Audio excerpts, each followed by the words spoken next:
আর আল্লাহ পাক বললেন মালাকাল মাউত, ওই কাফেরের বাড়িতে যাও, কাফেরের জানটা কবাজ করো।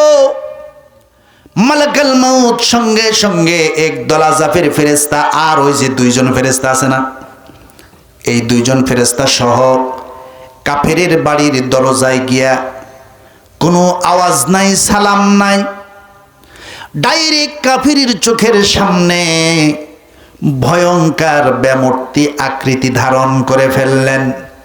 কাফের বান্দা শুয়ে আছে, বড় মাছটাকে শুয়ে আছে। মালাকাল মাউতের বিশাল সুরুটটা দেখার পর কাফেরের কলিজা শুকে গেছে। আজরাইলকে দেখিয়া চক্ষু যাবে উল্টিয়া, পিপাসাতে যাবে কলিজা ফাটিয়া ফাটিয়া। জোরে কোন ঠিক কিনা? ছেলে মিয়া আসিয়া কাঁদবে চিৎকার মারিয়া, জনমের মতো আব্বা যায় রে চলিয়া চলিয়া। এই পৃথিবীতে সবচাইতে ভয়ঙ্কর কঠিন দৃশ্য হবে মৃত্যুর সময়। সেই কথাগুলো আমি কোরআনের প্রতিটা আয়াত দিয়ে আপনাদেরকে শোনাবো। সুবহানাল্লাহ বলেন। মালাকাল মাউত সুন্দর চেহারা কাফেরের কাছে জাহির করবেন না।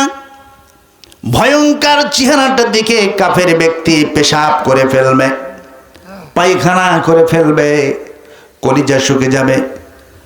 আজরাইল এবার আযাবের একদল ফেরেশতাকে বলল, অধীনস্থরা শোনো, কাফেরের প্রায়ের বৃদ্ধাঙ্গুলে অগ্নিস্ফুলঙ্গী সুচালু ধারালু জাহান্নামের শিক দিয়া ওই কাফেরের বৃদ্ধাঙ্গুলে একটা খোঁচা মারে দাও।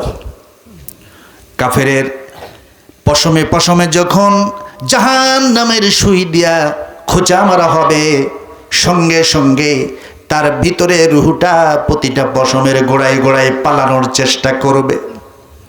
কিন্তু বন্ধুরি আমার, 3.5 হাত দেহের বাইরে মানুষের রুহু তো যেতে পারবে না। এবার আমার আল্লাহ পাক কোরআনে কারীমের মধ্যে বলেছেন, ওয়ান্নাজিআতি গরকা। কোন আল্লাহু আকবার। রুহুটা পালানোর চেষ্টা করতেছে, আর মালাকাল মাউত আজরাইল ফেরেশতা কাফেরের নাকের ভিতর দিয়া বাতাস রূপ ধারণ করিয়া কলিজার কাছে, হৃৎপিণ্ডর কাছে, কণ্ঠনালীর কাছে গিয়ে ওঁত পেতে আছে। আহারে, আত্মাটা যখন, রুহুটা যখন চলে আসলো, সঙ্গে সঙ্গে মালাকাল মাউত কাফেরের আত্মাটা বাস পাখির মতো ছো মেরে রুহুটাকে কবজার মধ্যে নিয়ে নিল। আল্লাহ পাক বলেন, ফালাউলা ইযা বালাগাতিল হুলকুম। কোন আল্লাহু আকবার।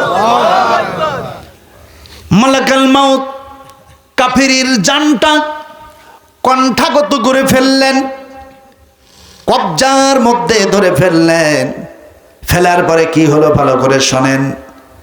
আমার আল্লাহ রাব্বুল আলামিন বলেন, কাল্লা ইদা বালাগাতিত তারাকি ওয়া কিলা মান রাক। কোন আল্লাহু আকবার।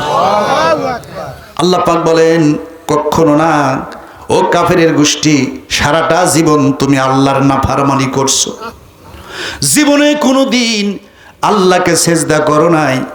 আল্লাহর সাথে দেবদেবী মূর্তি, তোমার সম্পদ, ক্ষমতা, তোমার পীর, তোমার অর্থ সব দিয়ে তুমি আল্লাহর সাথে শিরক করছো। শিরক গুনাহ, খাঁটি তওবা ব্যতীত মাফ হবে না।